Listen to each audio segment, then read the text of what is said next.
میں اس بات کا ذکر ہے کہ اللہ تعالیٰ جل شانہ مسلمانوں کو مخاطب کر کے یہ کہہ رہے ہیں کہ تم کیوں نہیں لڑتے، کس کے لیے؟ اللہ کی راہ میں ان بے بس مردوں اور عورتوں اور بچوں کی خاطر جو کہتے ہیں ہمارے رب ہمیں نکال اس بستی سے کہ ظالم ہے اس کے بسنے والے۔ یہ بات ہو رہی ہے اس وقت کی جب کہ ہجرت نبوی ہوئی تھی۔ بہت سے مسلمان مکہ مکرمہ سے مدینہ منورہ ہجرت کر گئے تھے اور کچھ کمزور مرد اور عورتیں اور بچے وہاں پہ رہ گئے تھے۔ کمزور سے مراد یہ ہے کہ ان کو سپورٹ کرنے والا کوئی اسٹرانگ مرد نہیں تھا اور عورتیں اور بچوں کے لیے کے ساتھ لے جانے والا کوئی نہیں تھا، تو وہ وہاں پہ ان کے ظلم و ستم میں کفار کے اس میں پھنس گئے تھے۔ تو یہ یہاں پہ اللہ تعالیٰ یہ فرما رہے ہیں کہ تمہیں کیا ہوا ہے کہ تم اللہ کی راہ میں ان بے بس مردوں اور عورتوں اور بچوں کی خاطر کیوں نہیں لڑتے ہو اور کیوں ان کو وہاں سے نہیں نکالتے ہو؟ اور وہ کیا کہتے ہیں وہ والے مرد عورت اور بچے جو کہتے ہیں ہمارے رب ہمیں نکال اس بستی سے، یعنی ہمیں اس بستی سے نکال دے کہ ظالم ہے اس کے بسنے والے، کہ یہ اس بستی سے مراد مکہ مکرمہ ہے کہ وہاں پہ رہنے والے کفار ہیں جو ہیں وہ ان پہ بہت زیادہ ظلم کرتے ہیں۔ تو بنا ہمیں ہمارے لیے اپنی طرف سے کوئی حامی، یعنی تو ہمیں جو ہماری مدد کرنے کے لیے آئے، کوئی ایسا ہو جو ہمیں مدد کرے اور ہمیں اس ظلم سے نجات دلائے۔ اور مسلمانوں کو مخاطب کر کیا گیا یہاں پہ، اور بنا ہمارے لیے اپنی طرف سے کوئی مددگار، یعنی اپنی طرف سے ہمیں کوئی مددگار بھیج، کوئی حامی بھیج جو کہ ہمیں ان کے ظلم و ستم سے نجات دلائے اور ہمیں یہاں سے نکالے، تاکہ ہم بھی زندگی سکون کی گزار سکیں اور آزادی سے گزار سکیں اور اپنی مذہبی عبادات کو پوری آزادی کے ساتھ کر سکیں، جہاں پہ ان پہ کوئی ظلم و ستم نہ ہو رہا ہو۔ تو یہاں پہ اس بات کا ذکر ہے، اور اس سے ہمیں یہ بھی پتہ چلتا ہے، یہ بھی ہمیں نصیحت ملتی ہے کہ آج کل جو ہمارے مسلمان بھائیوں کے ساتھ ہو رہا ہے کشمیر میں، بوسنیا میں، فلسطین میں اور دنیا میں اور بہت ساری جگہوں پر، اس آیت سے ہمیں یہ بھی عبرت ملتی ہے کہ ہمیں بھی ان مسلمانوں کی مدد کے لیے ضرور کرنی چاہیے اور انہیں ان کے ظلم سے ضرور نجات دلانی چاہیے۔ ہم جو کچھ بھی کر سکیں حتی الامکان ان کے لیے ہمیں کرنا چاہیے، اور کچھ نہیں کر سکتے تو ہم کم از کم اس آیت کے موقع پہ اللہ تعالیٰ سے دعا تو کر سکتے ہیں کہ اللہ تعالیٰ ہمارے ان مسلمان بھائیوں پہ رحم کر، ان کو آزادی دے، ان کو غیر مسلموں کی غلامی سے محفوظ رکھ اور ان کو ان کے ظلم و ستم سے بچا، آمین۔ اور جہاں پہ نہ ان کی عزتیں محفوظ ہیں، نہ ان کی جان محفوظ ہے، نہ مال محفوظ ہے، کسی طرح سے بھی وہ حفاظت میں نہیں ہیں، نہ وہ مذہبی آزادی کر سکتے ہیں، نہ مذہبی آزادی کے ساتھ وہ جی سکتے ہیں، تو اس سے منع کیا گیا ہمیں ان کی مدد کے لیے، اور کچھ نہیں تو کم از کم ہم دعا ضرور کریں ان کے لیے۔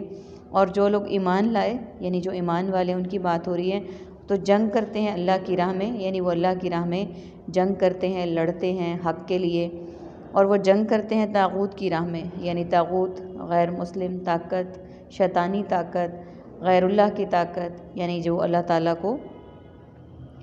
تعالیٰ کے تمام احکامات کو فراموش کرنے والی طاقت۔ یعنی یہاں پہ ایک جو ایمان لائے تو وہ جنگ کرتے ہیں اللہ کی راہ میں، اور جس نے کفر کیا، یعنی جو ایمان لائے وہ تو اللہ کی راہ میں جنگ کرتے ہیں، اللہ کے اسلام کے لیے، اللہ کے دین کے لیے وہ بہت زیادہ سٹرگل کرتے ہیں، دوسرے مسلمانوں کی مدد کرتے ہیں اور ہر ظلم کے خلاف سر اٹھاتے ہیں۔ اور جنہوں نے کفر کیا، یعنی جو کافر ہیں، وہ جنگ کرتے ہیں طاغوت شیطان کی راہ میں، یعنی وہ پھر شیطان کے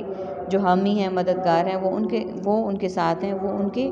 شیطانی کاموں کو پھیلانے کے لیے جنگ کرتے ہیں۔ تو تم قتال کرو شیطان کے ساتھیوں سے، یعنی یہاں پہ پھر مسلمانوں کو مخاطب کر کے کہا گیا ہے کہ تم شیطان کے ساتھیوں کے ساتھ قتال کرو، یعنی جنگ کرو، ان کے ساتھ لڑائی کرو،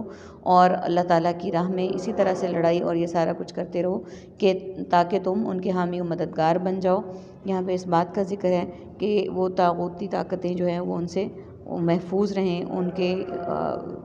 شکنجوں میں نہ آئیں، اور نہ ہی ان کے ہیلے بہانوں میں آئیں، نہ ان کی باتوں میں آئیں۔ اور یہ حکم دیا گیا کہ تم قتال کرو شیطان کے ساتھیوں سے، یعنی شیطان کے ساتھیوں سے بھی جنگ کرو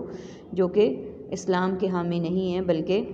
وہ اسلام کے دشمن ہیں ہر لحاظ سے، ان کا ذکر کیا گیا کہ تم ان سے جنگ کرو اور اسلام کو پھیلانے کے لیے تمام طاقتوں کو استعمال کرو۔ ان کید الشیطان کان ضعیفا، بے شک شیطان کی چال ہے کمزور، یعنی آخری آیت میں یہ کہا گیا ہے، قیدی لفظ ہمارے پاس عربک کا ہے چال، اور ضعیفا ضعیف و ناتما اور ضعیف جگر، یعنی اس کے لیے کہا گیا ہے کہ تم یہ شیطانی طاقتوں کو عام کرنے کے لیے، طاغوتی طاقتوں کو عام کرنے کے لیے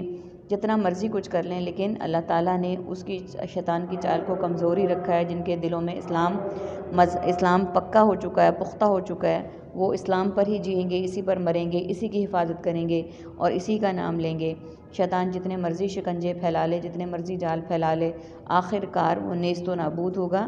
اور اس کی چال ہی کمزور ہوگی اور اس کا جو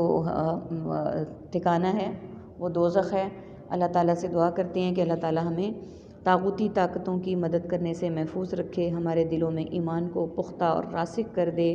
اور ہم دوسرے مسلمانوں کی جہاں کہیں بھی موجود ہیں ان کی مدد کرنے والے بن جائیں، نہ کہ ہم ان پر ظلم کرنے والوں میں شمار ہوں. آمین ثم آمین یا رب العالمین. سبحانک اللہم و بحمدک نشہد ان لا الہ الا انت نستغفرک و نتوب الیک. السلام علیکم ورحمۃ اللہ وبرکاتہ.